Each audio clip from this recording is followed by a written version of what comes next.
Professional wrestling is the one true sport. Other sports have their share of intense, dramatic moments, but nothing can compare with professional wrestling.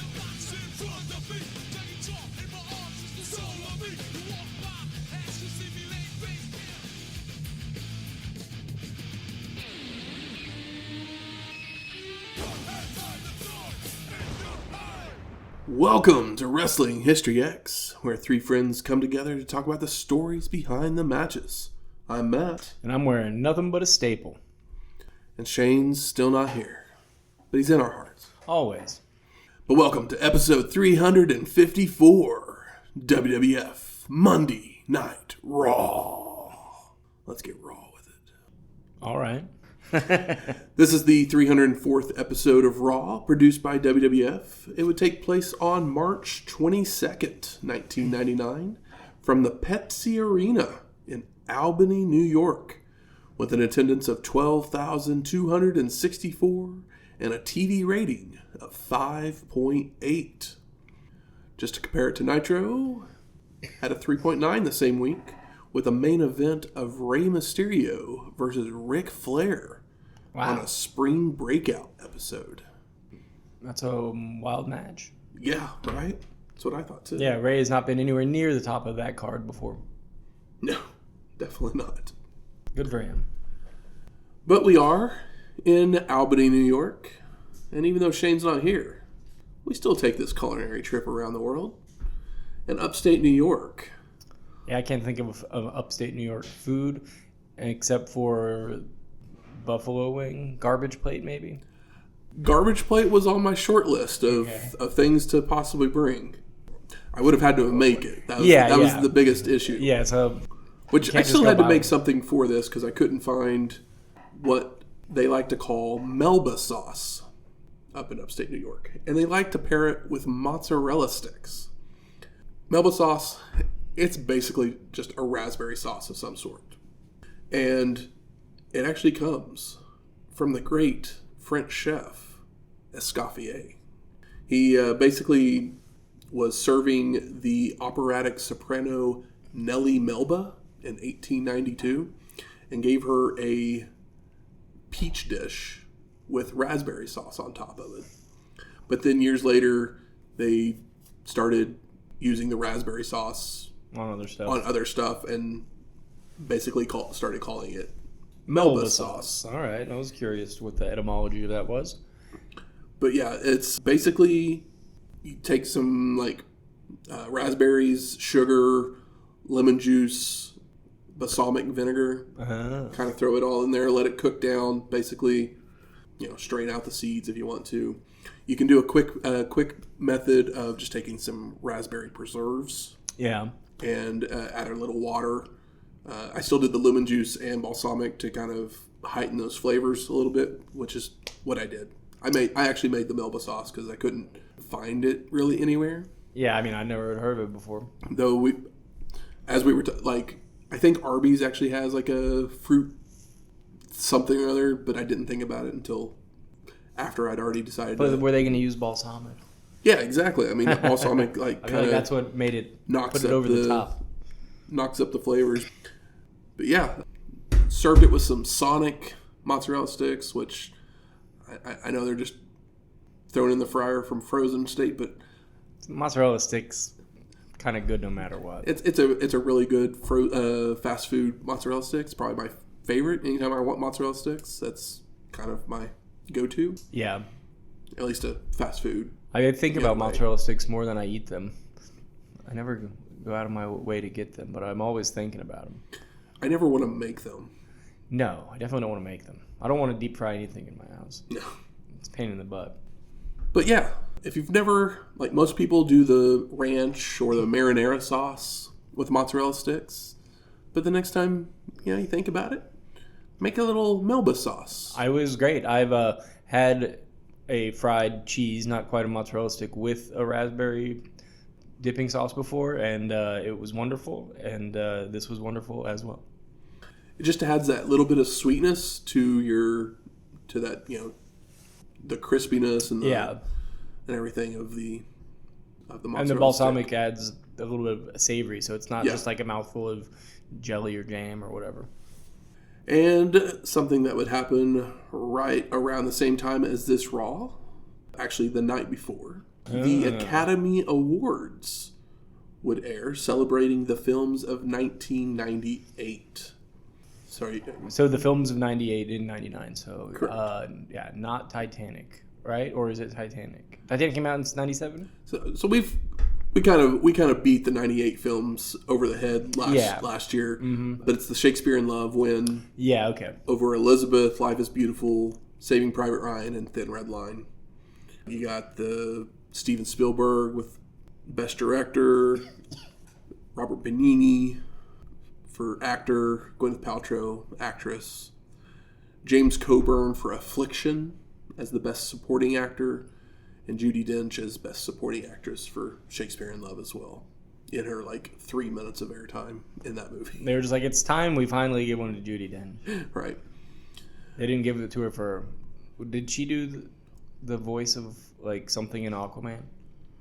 The voice of something in Aquaman? Yeah, I'm thinking, I might be wrong. But it was one of those weird things Orson Welles doing. I don't remember her being anything in Aquaman, but that doesn't... I think she voiced something in Aquaman. But I don't know. I saw that movie one time. That's probably more than enough to watch of Aquaman. Yeah. But Judi Dench is one of those things where they're probably like, okay, it's about time we finally give her one for all of their past work, which happens a lot sometimes, where somebody will win the Oscar for a movie that's not their best work, but it's just about time that they finally peeled off the Band-Aid and give it to them. Didn't Leo win for Revenant? And it's that's a fine movie, I guess. But it's not like anybody's talking about The Revenant today. No. But people will still bring up Wolf of Wall Street on a regular basis. So Yeah, he probably definitely should have won for Wolf of Wall. I mean, I thought his performance in Revenant was good. Yeah. But it's not as good of a movie as Wolf of Wall Street. So yeah, it's also I don't know, look cold. It's not it's not an exciting performance. But let's see here. Shakespeare in Love had 13 nominations, winning 7 awards. Saving Private Ryan had 11 nominations, winning 5 awards. So it was a big-time night for both of them. Life is Beautiful had 3. And then a bunch of other movies just had 1 apiece. But yeah, I mean, like I said, we kind of beat 1998 over the head as we went through the year in 98. We won't stay on this very long. Nah.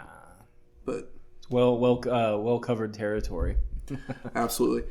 But something we will beat over the head is Michael's birthday. Oh, thank you. Because it is this week. He mentioned one time, he was like, man, I'd really like that shirt.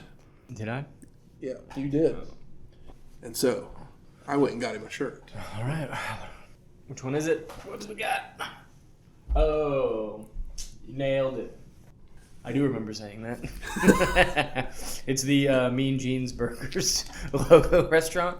It's just a classic yellow crummy restaurant sign that says Mean Jeans Burgers with a black and white silhouette literally, when you photo said that, of, I just went, Mean Gene had a burger restaurant? Yeah, I don't. I just one of those things that pops up in your feed, and I was like, I have to inform the boys that Mean Gene owned a small local burger restaurant. Yep. It looked like, and we're a bunch of burger boys, so it's doubly funny. Yeah, no, it's wonderful. This will get plenty of use, especially because I'm no longer working a burger restaurant. He's no longer a burger boy. No, I don't know how I feel about it yet, but it's okay.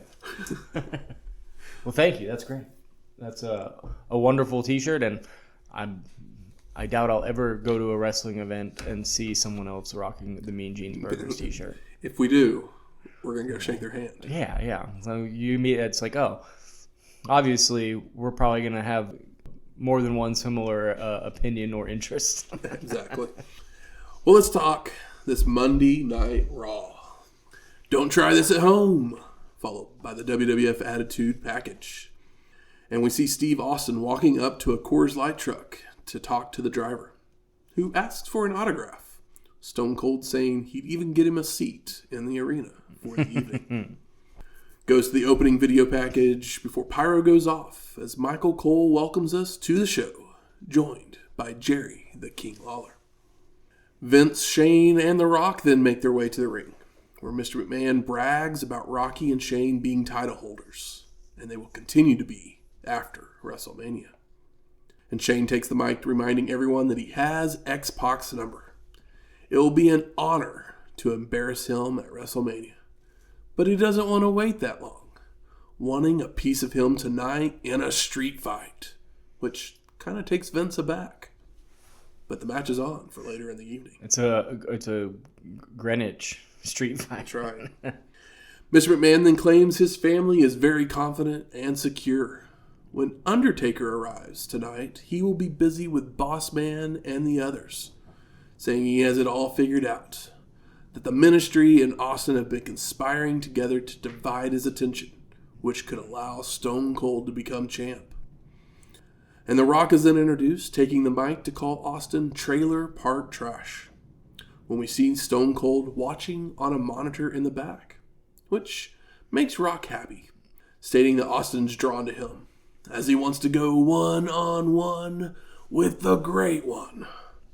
But Stone Cold will never beat The Rock, causing Austin to leave the monitor. And Vince has the mic again, planning the burial of Stone Cold, as he has to face a Big Show tonight. That's right, guys. He has a name. With Rocky as the ref, when Mankind makes his way to the ring, saying he has a good idea, seeing as he is the best ref there was, is, and will be. With Foley appealing to The Rock to get it on one more time to make the winner the special guest referee. And Rocky responds with "Kiss my ass," which Mankind expected. So he went to San Antonio and got a signed letter from the commissioner, Shawn Michaels, stating those exact stipulations. If you smell what the sock is cooking. I love that when The Rock tells him to kiss his ass, Mankind's retort is, I gave that up for Lent. Which really got a chuckle out of me. And Mr. McMahon wonders if Rock has a problem with that. And he doesn't. When Austin comes out, driving a beer truck, Stone Cold then climbs to the top, threatening Rocky, continuing he has to listen to all the catchphrases, that he's going to burn the SmackDown hotel to the ground, and declaring himself the next WWF champion. And Austin then wants to share a pre-match beer with everyone, with Rocky saying the threats are idle, asking what can you do with a truck, only for Stone Cold to produce a hose and spray them all down with beer. I love this. We all remember this. Yeah. It was what was the first? Zamboni was second? I think the beer truck was first. There was another beer truck first, wasn't it? I don't remember. And then the Zamboni. But either way, it's just so funny because that's not how a beer truck works. I don't think there's just a hose and it shoots out beer. Not usually, no. I think it just brings cases of beer across the country through our. They sometimes have the kegs. If they have kegs in them, then I guess they could hook a hose up to the keg and. Yeah, this was so much beer. Yeah.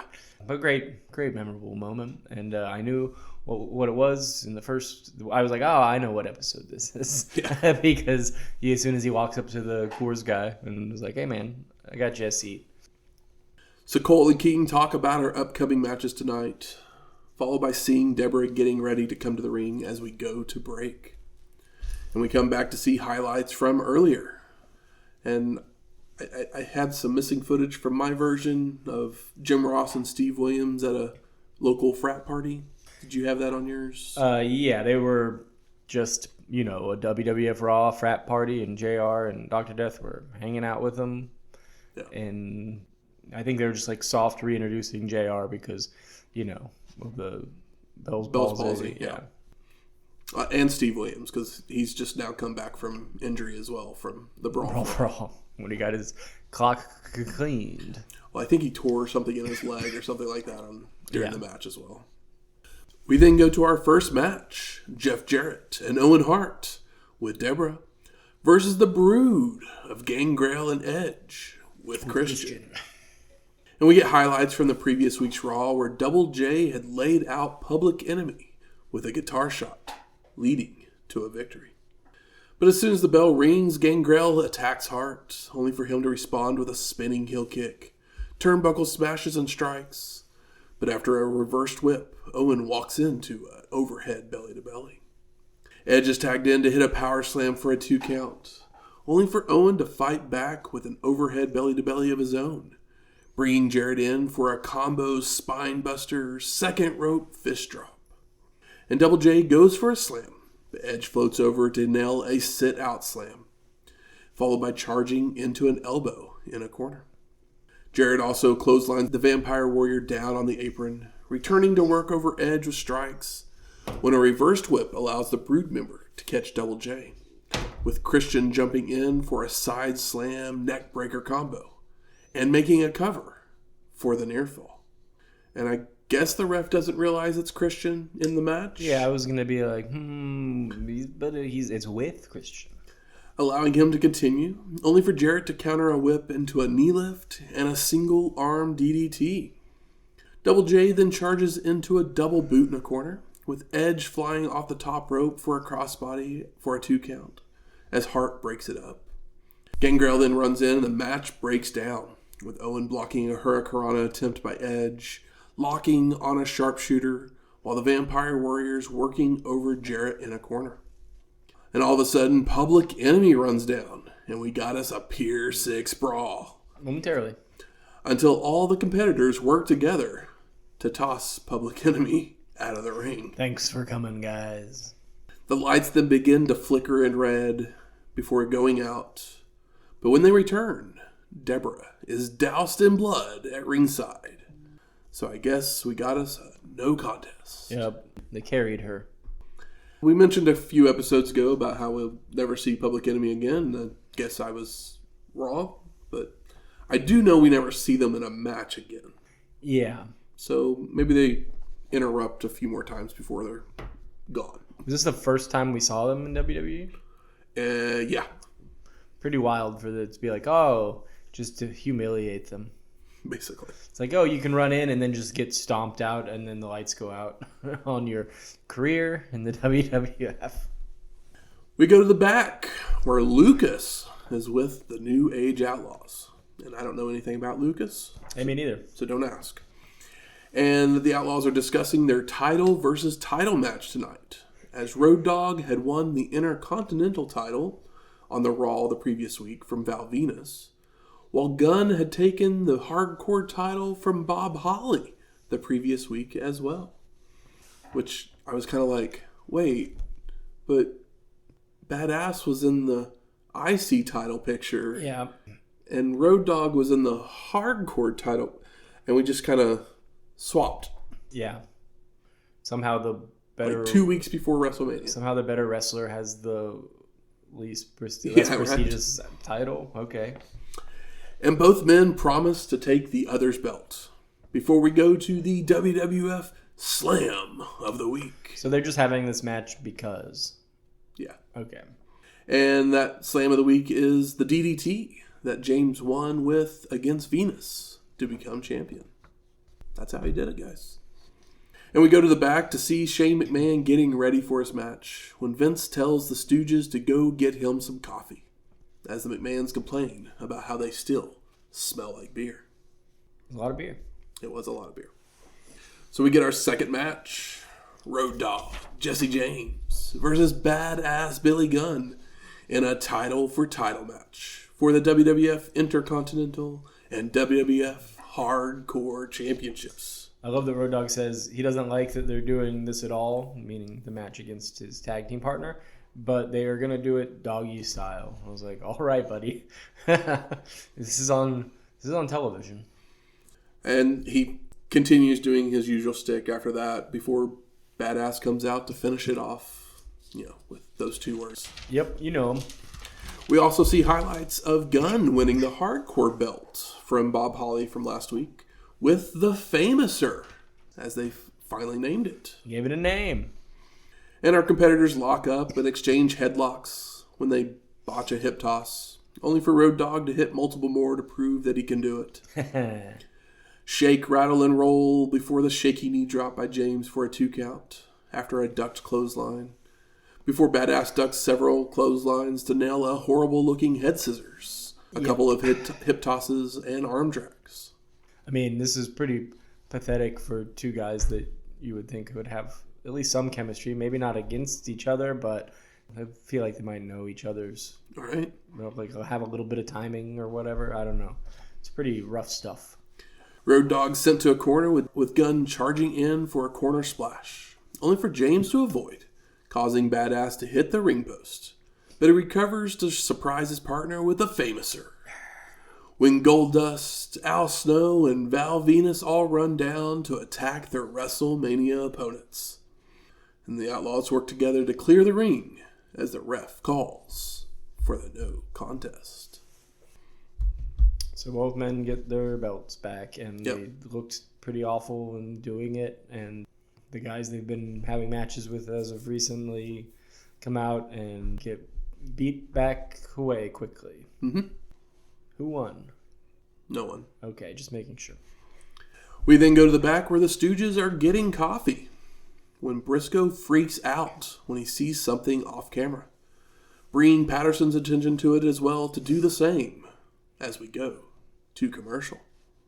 But we come back to see footage of the Legion of Doom and Paul Ellering beating down the Stooges during the break.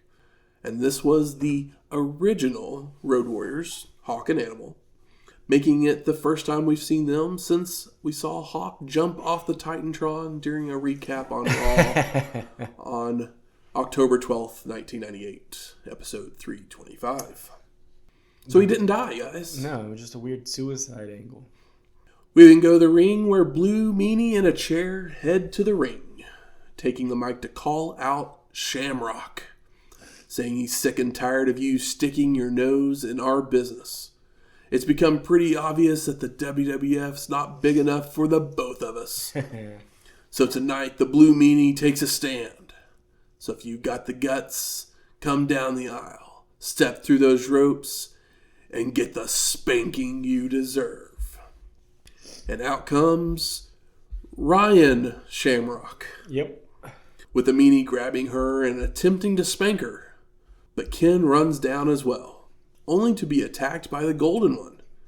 But Ken answers right back with a back elbow, a belly-to-belly suplex, and applies the ankle lock when Blue Meanie hits him in the back with a chair. And Goldust, Meanie, and Ryan head off together to the back, as Cole explains that Blue Meanie is jealous of Shamrock's, meaning Ryan, relationship with the Golden One, while King gives chase once he wakes up as well. So the last time we saw Meanie, he was in a feud with Goldust, but since then he's fallen under the Golden One's spell and has started to manage him. Okay. And Goldust is also in a relationship with Ryan, basically to kind of put himself in the Intercontinental title picture as well, because Ken is still going after that belt. Yeah. It makes sense. Oh, a little long in the tooth, but makes sense. Yeah. We then go to a JR is War frat party at the Teak House at the University of Albany. Dr. Death Steve Williams is there as well. And we haven't seen Ross since Capital Carnage, episode 333. And Williams since highlights of him being knocked out by Bart Gunn on Raw, August 24th, 1998, episode 317. And JR says he's having a great time, blaming Hardcore Holly for not being at the show, and then asks the frat boys where the girls are. Yeah, that happened. Back in the arena, we see Sable getting her makeup done as we go to break. And we come back to footage of a house with a mailbox that says cleavage on it, as a 50s ditty plays before cutting back to backstage, where Vince demands to know where his coffee is from the Stooges before hyping up his son. Yeah, I had no idea what this little package thing was. There's a character coming. Yeah, I figured they probably have large breasts. Oh, it's not a girl. Okay. Yeah. It's someone we know. We've seen him before. All right. Just a different name. I don't know if I'm more confused or intrigued. Those are the right emotions to have. Okay, cool. Just checking. I guess I also had missing footage here of the Ministry of Darkness arriving to the arena. Yeah, they just walked into the building. That's it. Okay. Didn't know if there was anything more important than that. But it takes us to our third match. Sable versus Ivory with D'Lo Brown. And the champ takes the mic to say, "This is for all the women who want to be me and all the men who come to see me." As she gyrates around. She's trying to be sexy. And then she knows doesn't want to be doing it, and it's really awkward and not sexy. Not sexy at all. No. It's very bizarre. Yeah. And D'Lo joins the commentary booth to send a shout out to Sexual Chocolate Mark Henry, while Sable stalls with stretching and running away from her opponent, when PMS make their way to the ring. And they come over to start arguing with Brown, slapping him as Sable finally decides to do something in the ring, only for Ivory to answer back with a sunset flip, a crossbody, and another sunset flip that looks even worse, all for 2 counts. Ivory runs the ropes when Miss Jackie trips her up, leading to a Sable bomb that Ivory struggles to go up correctly for, that gets the pin and the win. Post-match, Tori runs out and attacks Sable, but she gets tied up in the ropes so Sable can gyrate, allowing the stalker to kick her away for some ground and pound. And the ref finally pulls Tori away, with Sable escaping to the floor and celebrating her win. That all happened. It's true. I wish I could not remember that it happened. I mean, you'll forget it soon enough, I'm sure. We see Rock and Mankind heading to the ring as we go to commercial. Coming back to our fourth match. Mankind versus The Rock to be the special guest referee in the main event. And Rocky hammers Foley out to the floor and around ringside when his rip is reversed to send The Rock into the ring steps. But he answers back with a clothesline to regain control. Rocky tries to use a chair, only for the ref to steal it away, leading to Mankind firing back with a flurry of punches, attempting a suplex, but The Rock blocks and reverses into one of his own. Now back in the ring, more exchange strikes when Foley catches Rocky with a back elbow, a body slam, and a Mr. Elbow. Only for The Rock to move in time to stomp and choke away on the ropes. And Mankind slows the momentum with a low blow, but Rocky returns the favor before dumping his opponent out to the floor. And Rock slams Foley's head into the announcer's booth and takes Cole's headset to brag, when Mankind responds with strikes and rolling Rocky into the ring. But Foley telegraphs his move, with Rocky kicking him away and clotheslining Mankind down for more stomps, followed by telegraphing his own move, which allows Foley to nail a swinging neckbreaker. Mankind's whip is then reversed, with him going for a clothesline, only for Rock to duck, causing the ref to take the blow. Ref bump. And Rocky delivers a DDT, making a cover, but Tim White's out. So The Rock whips his opponent, only for Foley to catch Rocky with a DDT and make a cover of his own. But the ref is still out. Oh no. Mankind then pulls out Mr. Socko, when Big Show runs down, exchanging strikes with Foley until he choke slams Mankind down, which the ref sees and calls for the disqualification. Okay, I see. Post-match, Foley grabs a chair, sending the champ running, arguing with Show as they head to the back when we go to a break. And we come back to highlights of what we just saw, which is Mankind winning the match, so he'll be the special guest referee later. But we also go to the back to see Big Show's upset and throwing things around like a big whiny baby. Because he fucked up. Before also seeing Stone Cold getting ready for his match. That takes us to our fifth match. Kane versus Goldust. And we get footage from Raw 2 weeks ago where the Big Red Machine shot a fireball at Triple H, only for him to avoid causing China to take the shot to the eye. He may be a monster, but he's not. He doesn't want to hurt women. No, because he carries her to the back afterwards, which was nice of him. So sweet. Since he hurt her, It's probably not the first shot to the eye she's taken. Oh. The Golden One hits the ring and pulls a bazooka flamethrower out of his robe. Yeah, it's just a giant green tube, and it shoots a whole bunch of fire out of it. Blasting Kane, and then he takes his wig off, and it's not even Goldust, guys. It's Hunter. Hurst Helmsley, Triple H himself. Triple H stomps down the Big Red Machine, even taking out refs and other officials as they try to stop him. Yeah, you just burned a man. But they finally get him to stop as we go to commercial. So, once again, I guess a no contest again on that match. Wasn't really a match. There's a lot on this show that's not really a match. No. And we come back to highlights of, again, what we just saw when we go to another JR is War frat party, where Ross asks the frat bro who's going to win the main event tonight. And the guy actually answers Big Show. Like, how are you going to go against Austin, bro? Yeah, I don't know. Maybe he's such a Big Show fan that he followed Paul from WCW to WWF. Maybe. All of a sudden, Hardcore Holly arrives and he's yelling at JR. So Dr. Death attacks, knocking the cameras out momentarily, but it returns to see the two brawling. Williams is tossed into an aquarium, and they fight their way through the house. Both men get knocked into a door. Dr. Death uses a bag of ice. Holly slams Williams' head into a fridge. And the cameraman finally gets knocked down when Dr. Death picks Hardcore Holly up for a running slam into a wall, which ends up dismantling the stove as well and completely taking out the satellite feed.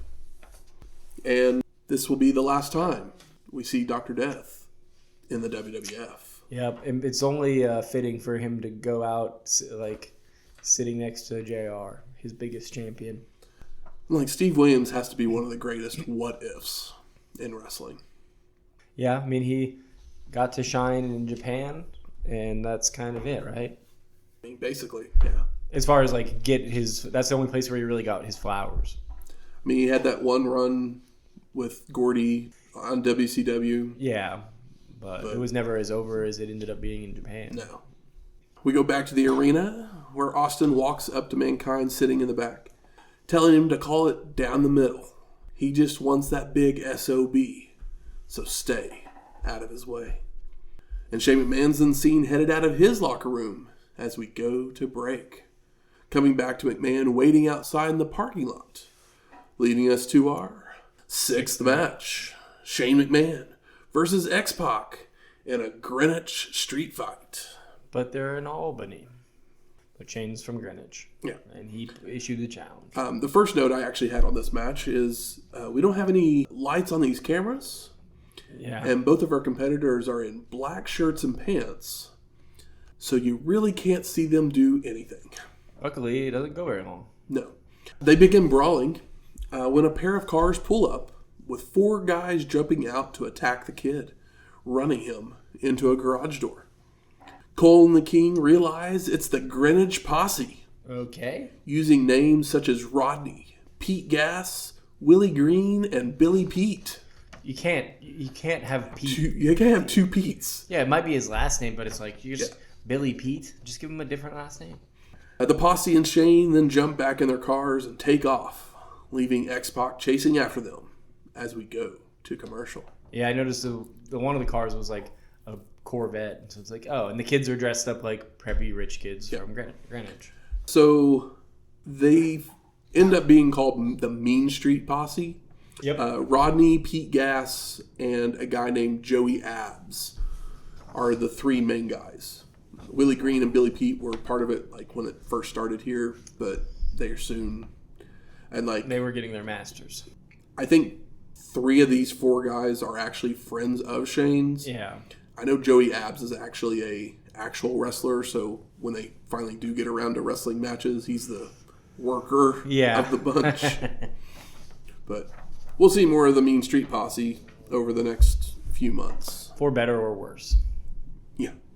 So we come back from the break to see highlights of what we just saw. Commercials go crazy in this episode. Yeah. I mean, WWF's got this, we got to recap what you just saw thing already down. It just seems like there's a lot more commercials, but I think it might be because the last match they don't break in between, so maybe they had to like front load them or something. I don't know how TV works, but it just seems like a lot. But we go to our 7th match, the Corporation of Test, Ken Shamrock and Big Bossman versus the Ministry of Darkness of the Acolytes, Faarooq and Bradshaw, and the Undertaker with Paul Bearer. Gotta have Paul Bearer. And the Acolytes immediately take Test and Shamrock to the outside to brawl, while the dead man slowly makes his way into the ring to face Bossman. And Taker's clocked by the nightstick, only to sit right up, duck a clothesline, and nail a leaping clothesline of his own.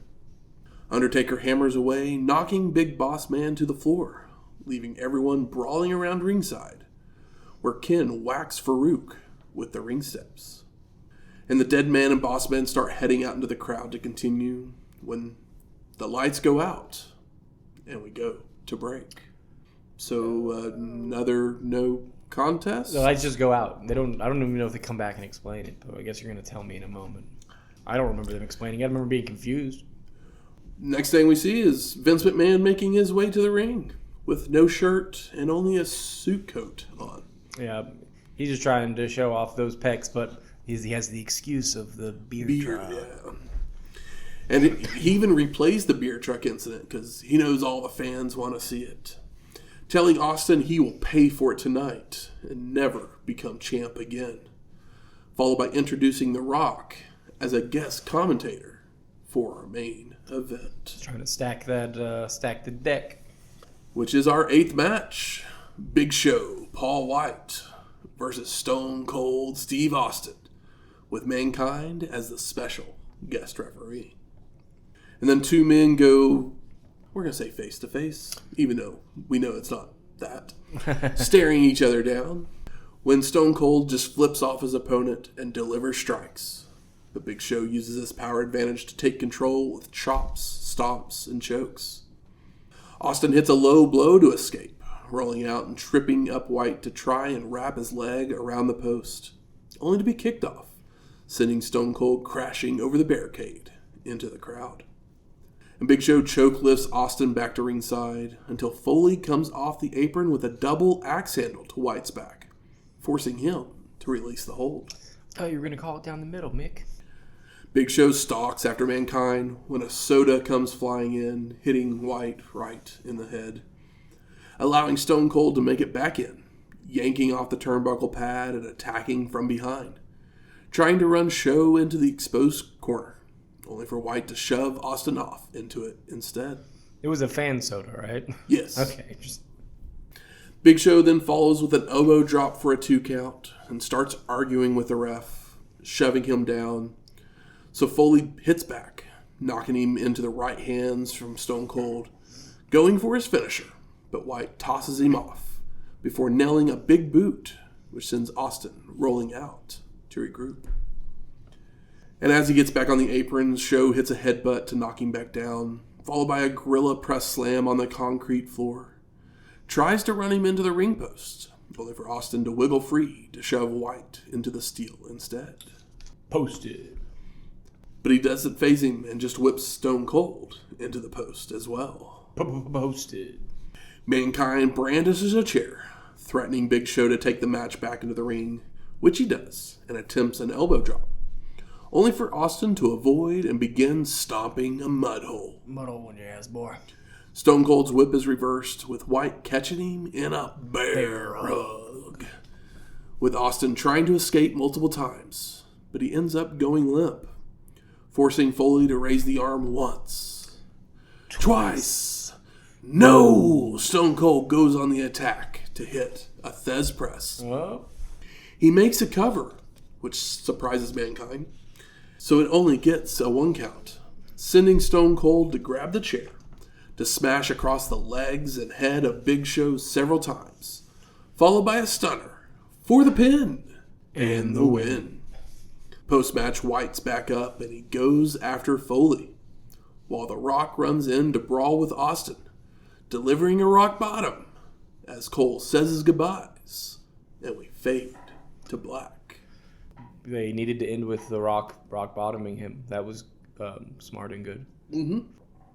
There's many other things that were not wrong, not right. Yeah. But they at least got that right. Yeah, that's why I said that one specific thing. Yeah. So I ask you, Michael, what are your overall thoughts of WWF Monday Night Raw from March 22nd, 1999? This one is a big old skip because everything on here is going to be shown in the package for the matches at WrestleMania. And none of this is compelling enough to watch in full, and none of it amounts to anything. And every segment is like 2 minutes, and there's too many of them. And it's not satisfying. And it was kind of a bummer considering how good or fun Raw has been, and this one wasn't really good or fun.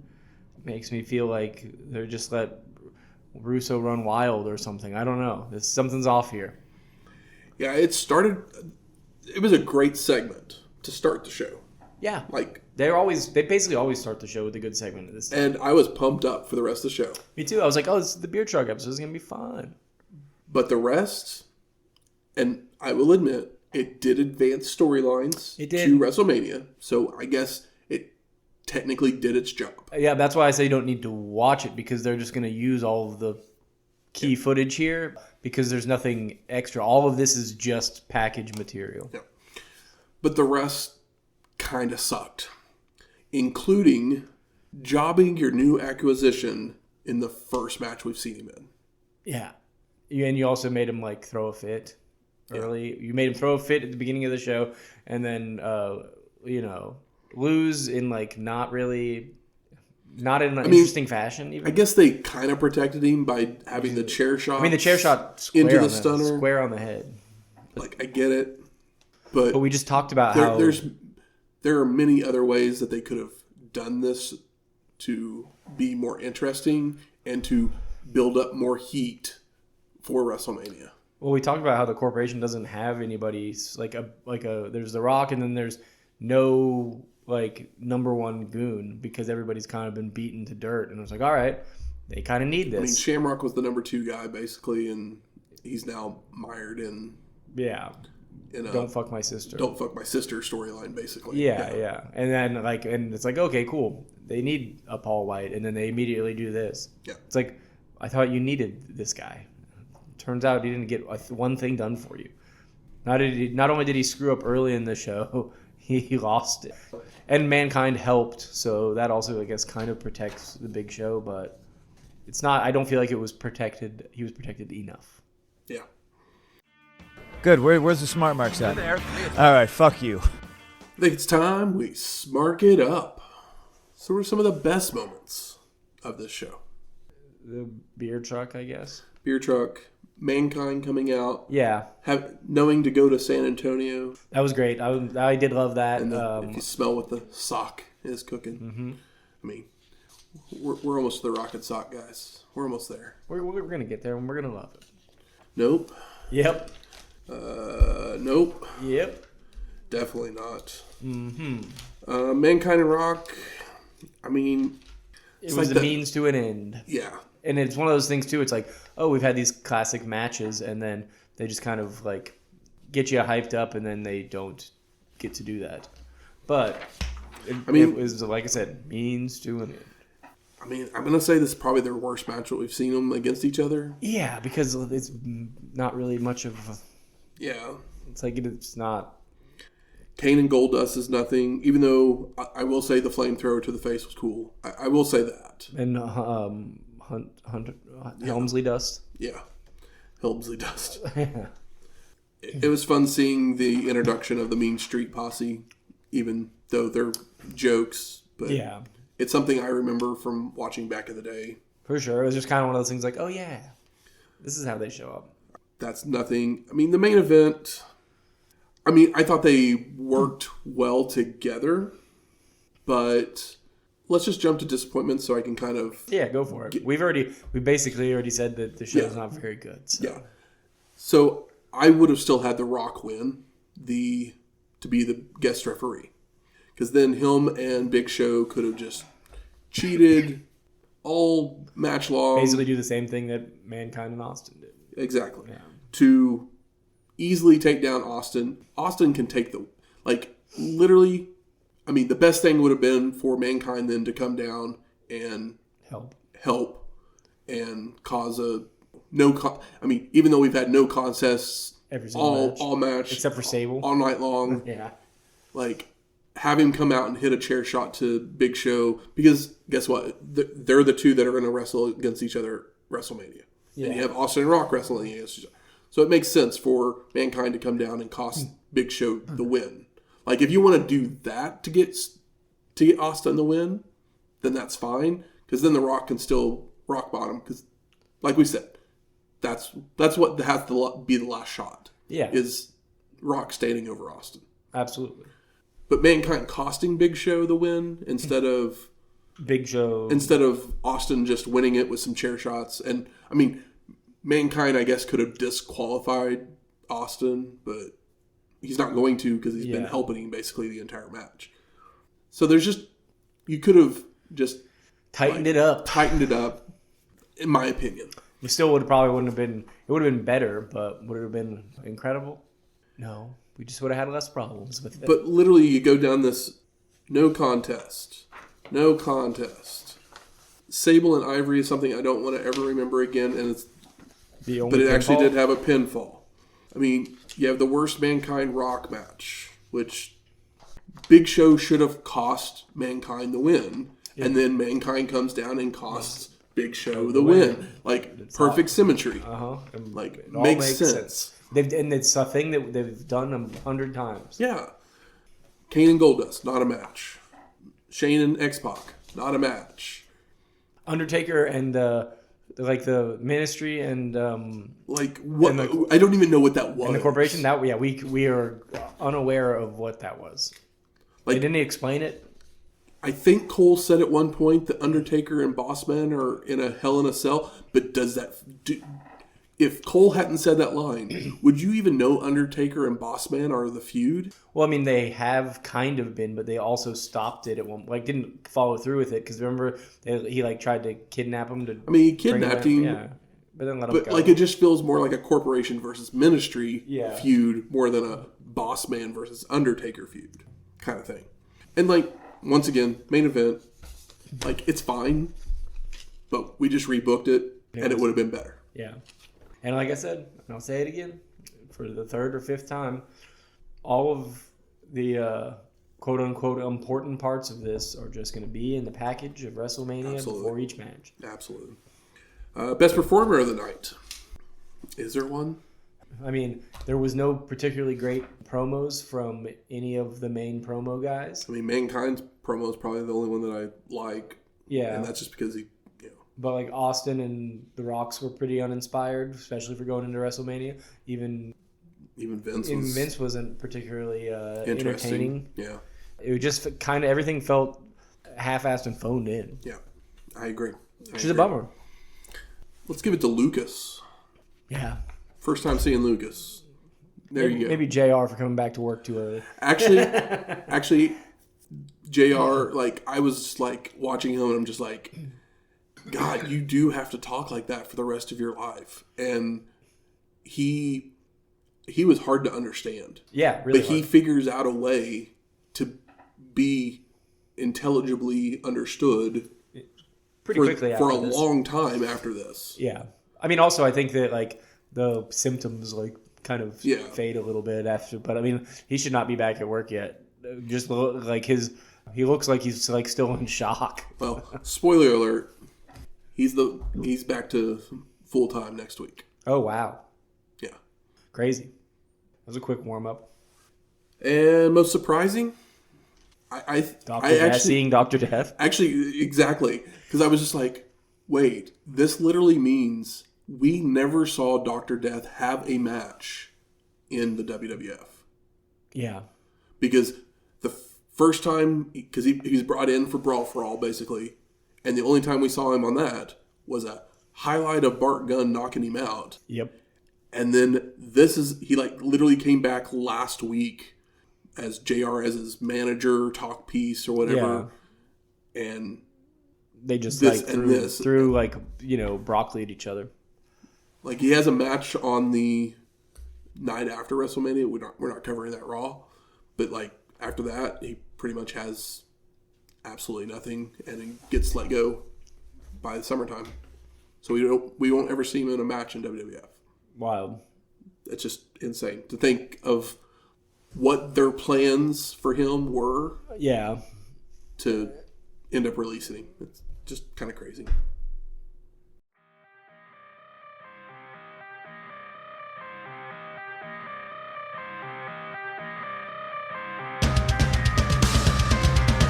For the thousands in attendance and the millions watching around the world, ladies and gentlemen, let's get ready to rumble!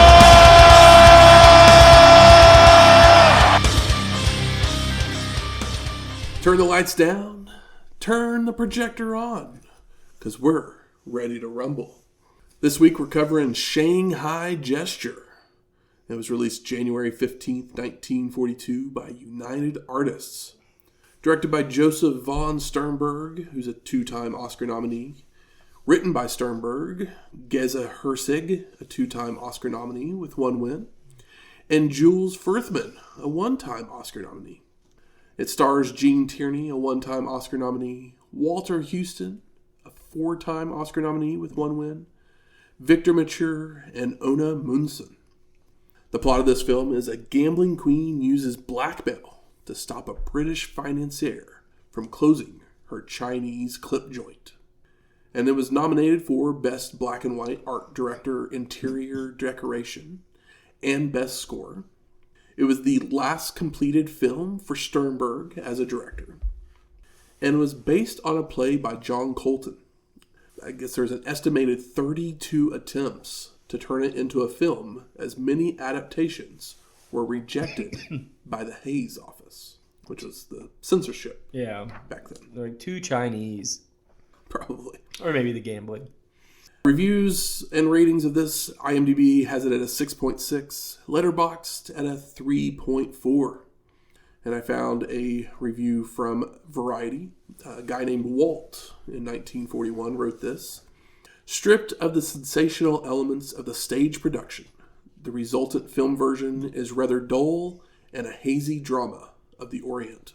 Sternberg firing blanks en route to an ineffectual endeavor to arouse interest in rather haphazard happenings.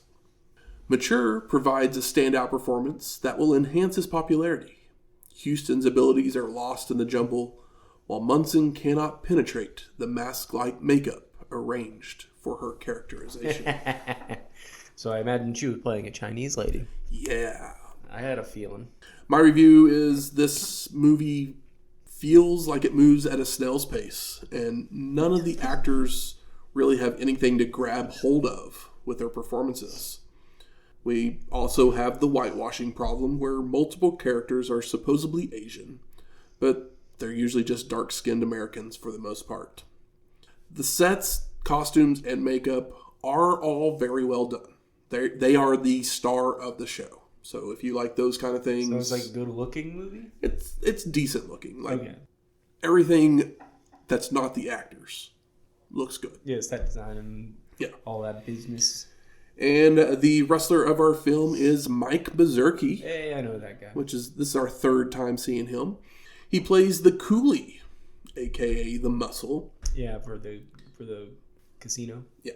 He actually has the last line of the film, which in context of the movie is hilarious. So, I gave this movie a 2.0. Did not like it. A wrestler performance, because that one line was very funny. He has other lines, but that one line was very, very good. Gave him a 3.5. Look at you, Mr. Mazurki. It's good for you, Mr. Mazurki, yeah. Next week, WrestleMania 15. Ooh. Rock Austin. That's right. A bunch of other stuff that we'll talk about next week. But music from this week's show is Thorn in Your Eye by Jim Johnston and I Won't Do What You Tell Me by Jim Johnston, because Austin won our main event. That's crazy that's the name of the song, considering the Rage Against the Machine song. That's not the name of it, but that's like the chorus. And if you like this episode or any of our other ones, rate and review us on iTunes, Spotify, YouTube, or wherever you find your podcasts at. If you're doing the YouTube thing, make sure you like, subscribe, leave a comment like Sam. Thank you, Sam. Appreciate it. Yeah, and if you decide to rate us, do it on the fact that we watched the show. Not that the show was bad. Correct. Because this was... Don't always base it on the show we watched. This was a very... Base it on the show you listened to. Yeah, this was a low point for Raw. Yeah. Believe me, after watching it, I was kind of like, how does this episode have such a high rating on Cage Match? The beer truck. The beer truck. Yeah. I mean, it's a great open. The rest of the show is not good, guys. No. But if you have any questions, comments, concerns, your opinions on the beer truck episode, tell us how you feel about it. It looks great in the package. If you think we're wrong, let us know. We would love to have that conversation. If you think we're wrong, you're wrong. But you can email any of those things to WrestlingHistoryX@gmail.com or find us on X at WrestlingHistoX. That's Wrestling HISTOX. We'll talk to you next week. Later.